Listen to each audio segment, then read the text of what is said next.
এক সময়ের কথা। জঙ্গলে বাঘ সাহেব নতুন করে অহংকার শুরু করল।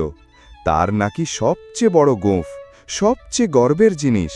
সে ঘোষণা দিল, এই জঙ্গলে আমার গোঁফের সঙ্গে কারোর গোঁফের তুলনা চলে না।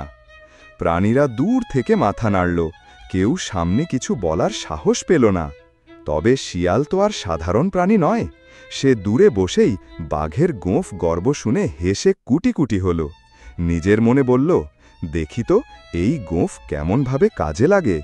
শিয়ালের মাথায় সঙ্গে সঙ্গে একটা চালাকি বুদ্ধি এসে গেল। পরদিন সকালে শিয়াল একটা মাটির পাত্রে গুঁড়ো মরিচ মেখে সেটা লতা দিয়ে গোঁফের মতো মুখে লাগালো। দেখতে মনে হলো যেন তার গোঁফ জল জলে আর লালচে।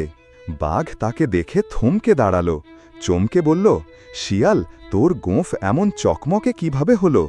শিয়াল চোখ ছোট করে হাসল, বাঘ ভাই, গোপন মন্ত্রে আর বিশেষ গুঁড়ো দিয়ে বাড়িয়েছি। চাইলে আপনাকেও সাহায্য করতে পারি। বাঘ তো আনন্দে লাফিয়ে উঠল। শিয়াল তাকে সতর্ক করে বলল, এই গুঁড়ো একটু ঝাল, লাগানোর পর হাত দিয়ে ঘষা যাবে না। বাঘ গোঁফে গুঁড়ো মাখল, নিজেকে আয়নায় দেখে খুশিতে গদগদ। কিন্তু কিছুক্ষণের মধ্যেই তার চোখে পানি চলে এলো। পুড়ে যাচ্ছে, জ্বলছে।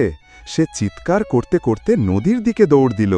আর শিয়াল গাছের ডালে বসে হাসতে হাসতে বলে উঠল, গোঁফ বড় হলে কি হবে ভাই, বুদ্ধি ছাড়া বড়াই করলে মরিচও পোড়ায়।